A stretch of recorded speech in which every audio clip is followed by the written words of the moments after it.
This is a CBS News special report. Good afternoon. I'm Maurice DuBois in New York. We're coming on the air now with breaking news. Attorney General Pam Bondi about to announce the arrest of the Salvadoran native Kilmar Abrego Garcia, who had been mistakenly deported more than 2 months ago by the Trump administration. Let's listen to the Attorney General now. President Bukele for agreeing to return Abrego Garcia to the United States. Our government presented El Salvador with an arrest warrant, and they agreed to return him to our country. We're grateful to President Bukele for agreeing to return him to our country to face these very serious charges. This is what American justice looks like. Upon completion of his sentence, we anticipate he will be returned to his home country of El Salvador.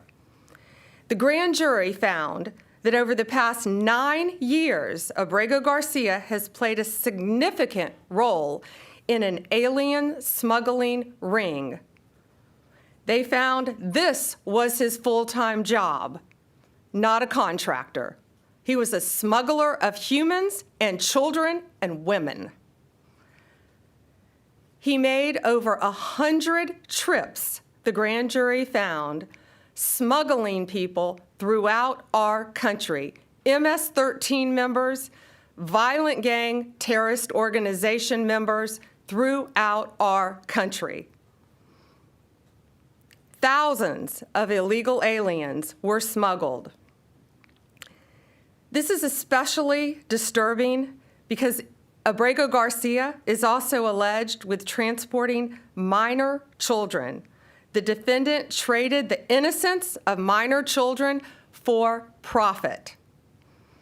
There are even more disturbing facts that the grand jury uncovered. It is alleged this defendant is part of the same smuggling ring responsible for the death of more than 50 migrants in 2021 after the tractor trailer overturned in Mexico. This is part of that same ring. The defendant abused undocumented alien females, according to co-conspirators who were under his control while transporting them throughout our country. This defendant trafficked firearms and narcotics throughout our country on multiple occasions. They were using vehicles, SUVs, with added seats in the back, floors that had been ripped out, guns, narcotics, children, women, MS-13 members. That is what the grand jury found.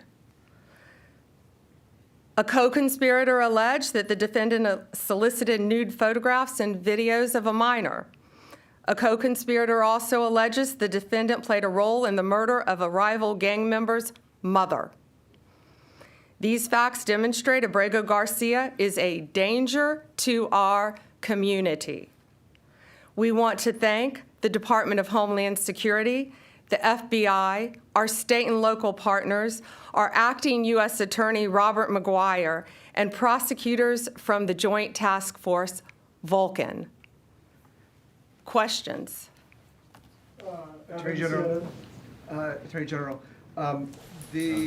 And so there you have it, the Attorney General announcing serious charges against Kilmar Abrego Garcia. You'll remember he was described as a family man, father, married, living in the Maryland area when he was mistakenly deported back to El Salvador. And a lot of people got behind him. What we heard here is a very different picture. Justice correspondent Scott McFarland joins us now from the White House. And Scott, what do you make of what you just heard? That's pretty damning. It's a dramatic turn in a 3-month-long legal saga, Maurice, according to the charging documents reviewed by CBS News. The feds allege declaratively that Kilmar Abrego Garcia is an MS-13 conspirator and has been transporting MS-13 members by the thousands for $1,000 a trip across the country. And so much of this case hinges on a November 2022 traffic stop in Tennessee, where this case is filed in Nashville. The dash cam of that traffic stop had been released some time ago, and the feds say that was one instance in which Abrego Garcia was trafficking MS-13 members. He wasn't charged with it in 2022, but he is charged with it now. And one of the notes in the charging documents that stands out to me, the prosecutors are alleging here, Maurice, that Abrego Garcia works with several conspirators and would take the phones from people he was smuggling to prevent them from calling and alerting that the smuggling was underway. But in a larger sense, Maurice, this has always been a proxy for a bigger issue. A judge ordered Abrego Garcia's return many weeks ago because he was mistakenly deported by the administration's acknowledgement.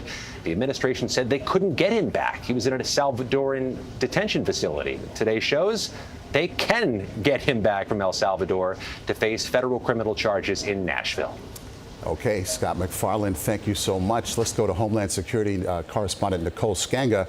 And Nicole, he has been charged in the U.S. These are grand jury charges. I know you can get a grand jury to indict a ham sandwich, but they heard the evidence here, and this is what they put forth.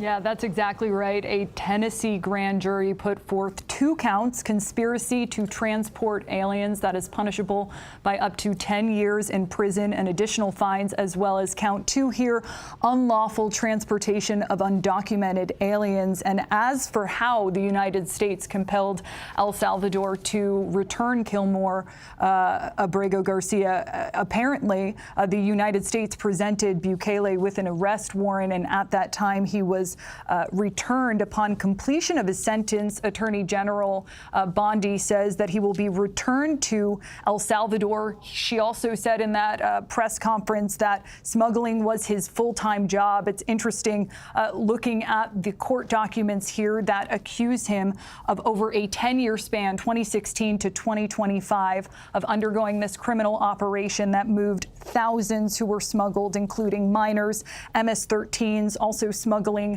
allegedly of cell phones, of narcotics, of weapons. She called him a danger to our community. As for what Scott just brought up, of course, ICE previously said that he was deported to El Salvador, to that maximum security prison in Secot, due to an administrative error, and that he should be returned because he would be likely to face persecution from local criminal gangs in El Salvador if he was to be returned. Okay, Nicole Skanga, thank you so much. So once again, the headline: Kilmar Abrego Garcia on his way back to the United States this afternoon as we speak to face serious federal charges involving smuggling children and women, firearms, narcotics, and using vehicles that were tricked out really to hide all of these activities. Our coverage will continue on CBS News 24/7, on your local news, and tonight on the CBS Evening News. This has been a CBS News special report. I'm Maurice DuBois in New York.